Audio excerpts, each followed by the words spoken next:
It's called The Art of War. And it's all about a general called Sun Tzu. Now, the book was first translated into the French language in 1772. Interesting date. Just before the banning of the Jesuits.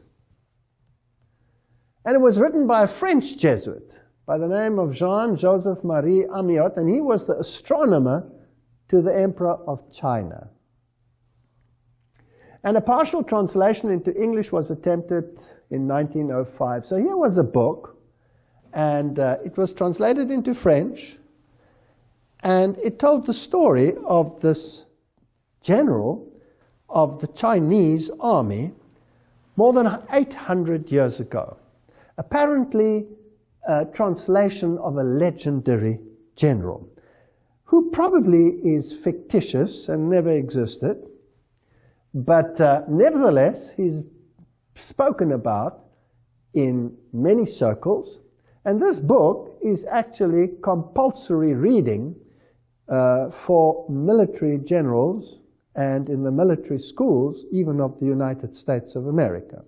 So it must be very important if it's compulsory reading. So we have to understand.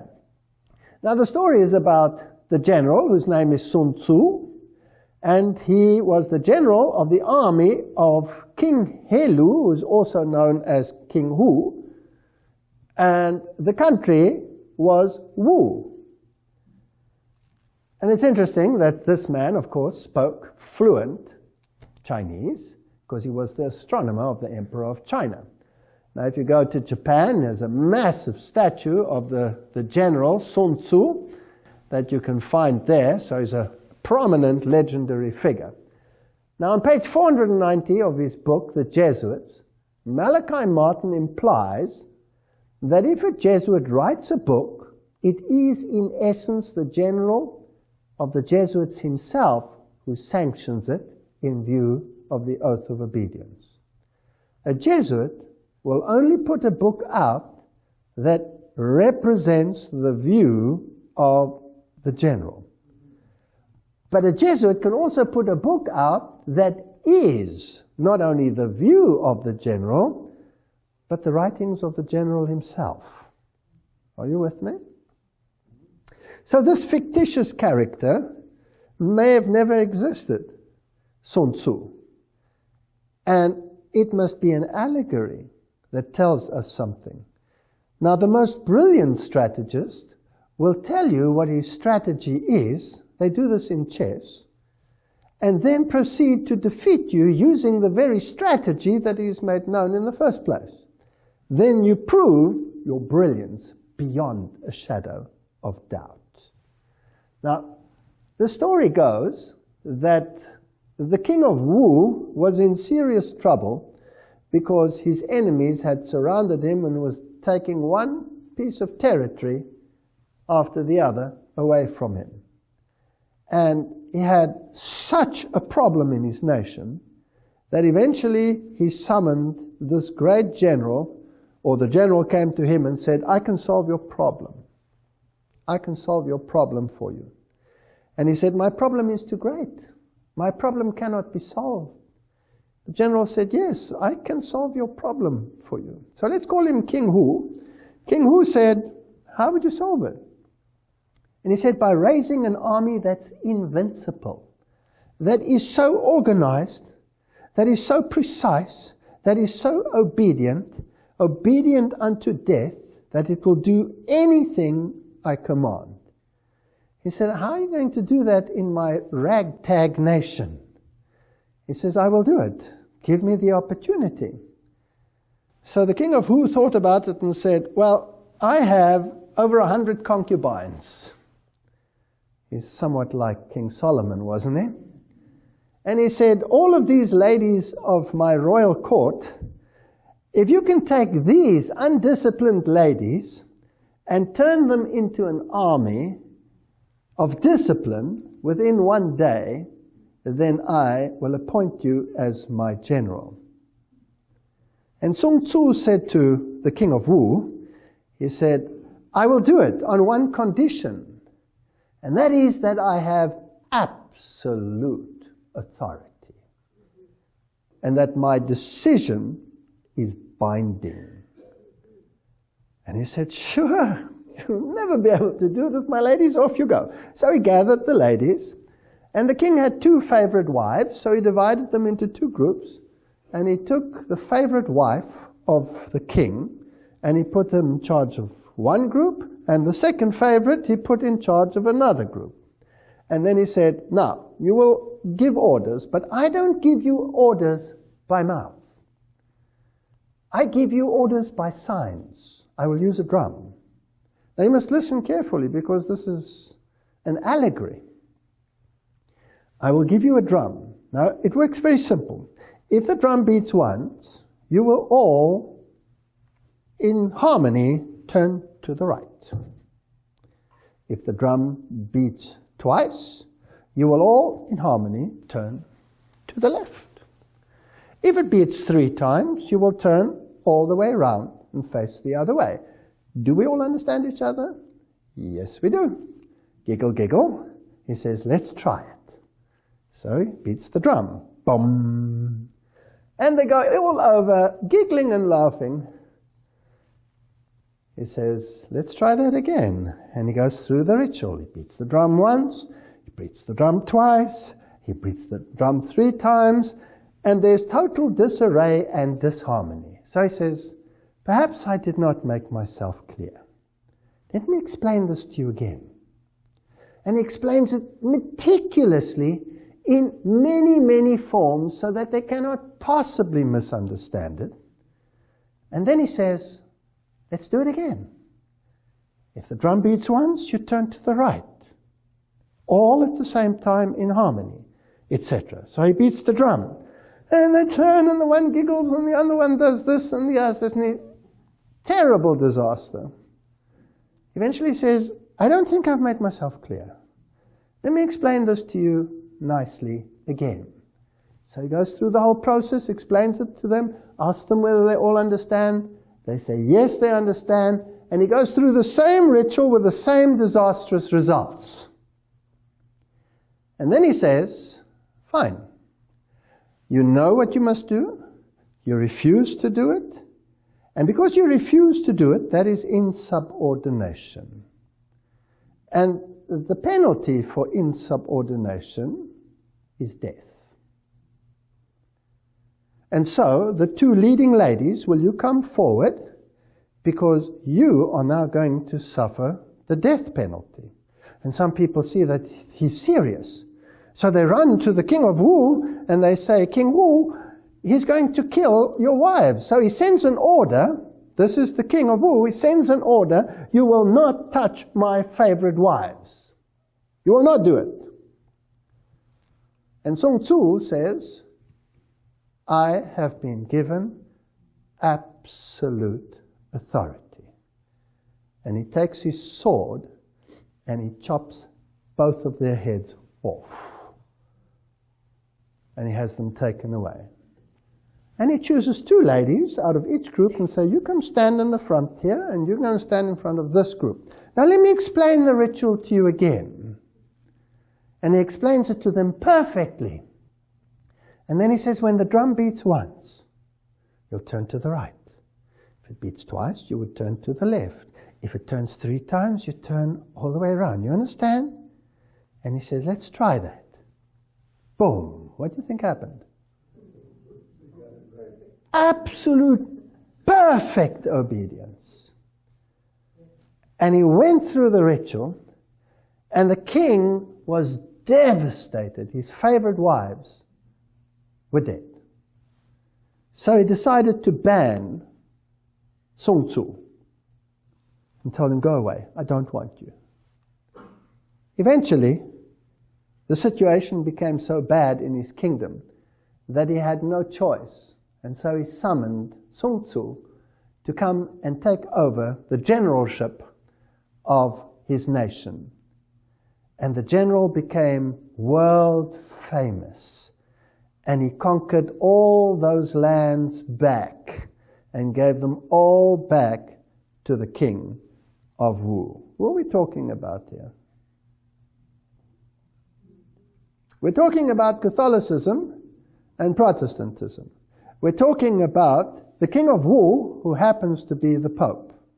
And we're talking about Sun Tzu, who happens to be the general, with absolute authority. Now let's have a look at what his strategy would be in the art of war. And we're going to look at some of the slides and see where they lead us. He has a number of plans and he divides them into categories. The first one is laying plans. I've just taken some of the highlights. Point 18 is all warfare is based on deception. By the way, is that biblical? Did Christ use deception in his war against Lucifer, yes or no? No. So deception is a strategy which you will not find with God. It's the strategy that you will find with the enemy of God. All warfare is based on deception. Hence, when able to attack, we must seem unable.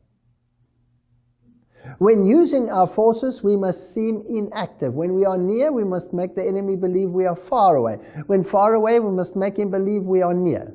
Hold out bait to entice the enemy. Feign disorder. Crush him.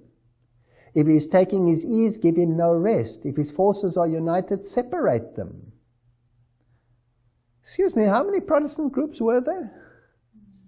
A handful. How many are there now? Over 33,000. Attack him when he is unprepared. Appear where you are not expected. And then he says in point 26, now the general who wins the battle makes many calculations in his temple. Here the battle is fought. I have a question.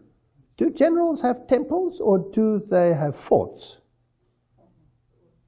Garrisons, whatever. They don't have temples. A temple is a place of sacrificial offering. So this is no ordinary general. This is a priest general.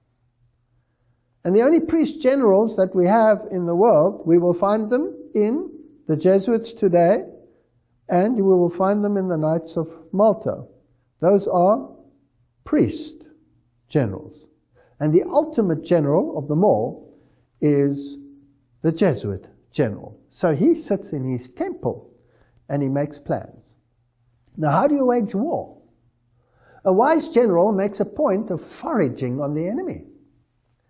1 cartload of the enemy's provisions is equivalent to 20 of one's own. Don't use your own resources. Use those of the enemy. And likewise, a single pickle of the provender is equivalent to 20 from one's own store. In order to kill the enemy, our men must be roused to anger, that there may be advantage from defeating the enemy. They must have their reward. Therefore, in chariot fighting, when 10 or more chariots have been taken, those should be rewarded who took the first. Our own flags should be substituted for those of the enemy, and the chariots mingled and used in conjunction with ours. The captured soldiers should be kindly treated and kept. This is called using the conquered foe to augment one's own strength. This is a brilliant strategy. And if you think of it in terms of the spiritual war, then it seems obvious to me who wrote this. Now the general is the bulwark of the state. If the bulwark is complete at all points, the state will be strong. If it is defective, the state will be weak. Thus, there are some points which are essential to victory. He will win who knows when to fight and when not to fight. He will win who knows how to handle both superior and inferior forces. And he will win whose army is animated by the same spirit through all its ranks. Absolute obedience to the superior general. No deviation of thought. Loyola wrote, even if God gave you a dog as a general, you will not for one moment hesitate to obey him. He will win who prepared himself, waits to take the enemy unprepared, and he will win whose military capacity.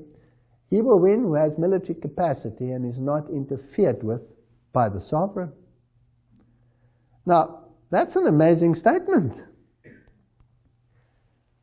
Tactical disposition. Sun Tzu said, the good fighters of old put themselves beyond the possibility of defeat and then waited for an opportunity of defeating the enemy. To secure ourselves against defeat lies in our own hands, but the opportunity of defeating the enemy is provided by the enemy himself. You must get the enemy to be complacent. You must get the enemy to be relaxed, and then you defeat him. His victories bring him neither reputation for wisdom nor credit for courage. That's an amazing statement. Because whenever a worldly general wins a victory, everybody knows about him. Rommel was famous in Germany. Montgomery was famous in England. The generals that won, they were famous. But this general, his victories bring him neither reputation for wisdom nor credit for courage, because nobody even hears his voice. All you hear is the tap of a drum. You don't know who's tapping the drum. He's doing it quietly. He wins his battles by making no mistakes. Please note that this is written just before 1798. Sun Tzu said, the control of a large force is the same principle as the control of a few men. It's merely a question of dividing up their numbers. Fighting with a large army under command is nowise different from fighting with a small one, so it doesn't matter. It's all about strategy. You must hold out bait. A clever combatant looks for the effect of combined energy and does not require too much from individuals. It has to be a team. There has to be an army, but nobody may know that it's there. Sun Tzu said, whoever is first in the field, please note this, and awaits the coming of the enemy will be fresh for the fight. You want to be there first. You don't want to be there last. You don't want the Protestants to start Protestant America. You want to be there first.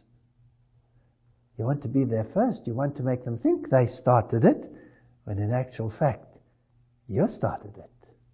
Oh, divine art of subtlety and secrecy. What did Jesus say about secrecy? I have done nothing in secret. Nothing. Nothing. Oh, divine art of subtlety and secrecy. Sun Tzu said in war, the general receives his command from the sovereign. Let your plans be dark and impenetrable as night. And when you move, fall like a thunderbolt. Nobody must know what you're doing. There are roads which must not be followed, armies which must not be attacked, towns which must be besieged, positions which must not be contested. Now listen carefully. Commands of the sovereign which must not be obeyed. So who's in control, the sovereign or the general? If he listens to the commands of the sovereign, if it suits him, but some commands he refuses to obey, does his own thing, then, well, that can only be a very special general who nobody knows about. There are 5 dangerous faults which may affect the general: recklessness, etc., cowardice. Well, that's not so serious. The army on the march. If soldiers are punished before they have grown attached to you, they will not prove submissive. Therefore, soldiers must be treated in the first instance with humanity, but kept under control by means of iron discipline. Fascinating stuff. Terrain. If fighting is sure to result in victory, then you must fight, even though the ruler forbid it. If fighting will not result in victory, then you must not fight, even if at the ruler's bidding. So here is a general which is totally unlike any human political general. Totally unlike. This is a different general.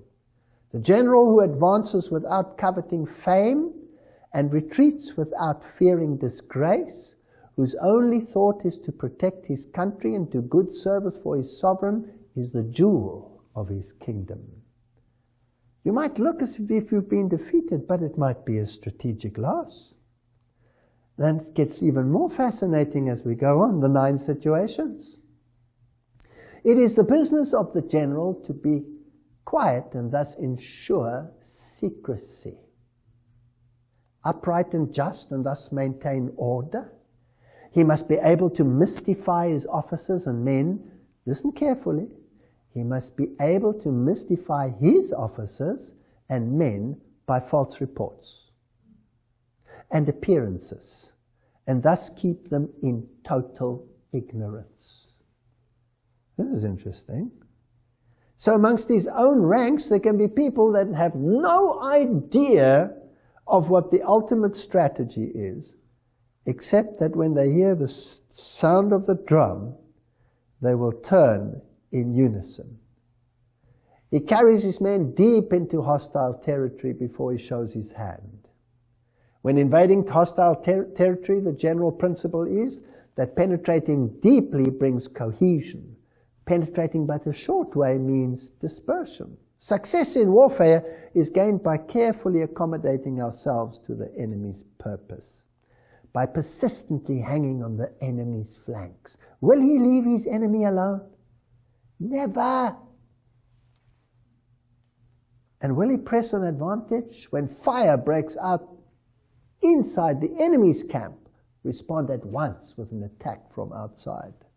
Relentless, relentless. Now this one I found particularly interesting. The use of spies. There are all kinds of spies. There are local spies, inward spies, converted spies, doomed spies, surviving spies. Let's look at these interesting categories. When these 5 kinds of spies are all at work, none can discover the secret system. This is called divine manipulation of the threads. Are you getting an interesting vibe here? It is the sovereign's most precious faculty. Having local spies, meaning employing the service of inhabitants of the district. So there where you are, you have your local spies. Wherever you go, you have a local spy. Having inward spies is making use of officials of the enemy. Converted spies, getting hold of the enemy's spies and using them for your own purposes. And then you have doomed spies, doing certain things openly for purposes of deception, and allowing our spies to know of them and report them to the enemy. Can you believe that? That you will sacrifice your own people for the sake of victory? So if one of your own is given a position or a job to do, which is diametrically opposed to what the government is saying in that area, or the people, you have your own people expose them to the government and endear yourself to the government, even if it means the death of your spy. And then you have surviving spies. Finally are those who bring back news from the enemy's camp. Hence it is that which none of the whole army are more intimate relations to be maintained than with spies. None should be more liberally rewarded. In no other business should greater secrecy be preserved. Fascinating stuff. The enemy spies who have come to spy on us must be sought out, tempted with bribes, led away, comfortably housed. Thus they will become converted spies and available for our service. This is how the Jesuit general thinks and operates. You cannot understand his machinations, and you will never unravel the mystery if you do not have prophecy to rely on. You'll never unravel the mystery. That's why there's so much confusion. Who's the enemy? Nobody even knows that there is an enemy. It is through the information brought by the converted spy that we are able to acquire and employ local and inward spies. It is owing to his information again that we can cause the doomed spy to carry false tidings to the enemy. Lastly, is his bias information that the surviving spy can be used on appointed occasions. So spies are everywhere. So deception, deception, deception is the name of the game. This book was published under the generalship of General Ricky. So he understood. He probably wrote it. Now history tells us that this poor general was rejected and his society rejected in the Catholic world. Eventually, he was banned by the Pope and put into prison. A very luxurious prison, a massive church right next to the Vatican, with a tunnel under the ground connecting the Vatican to this day.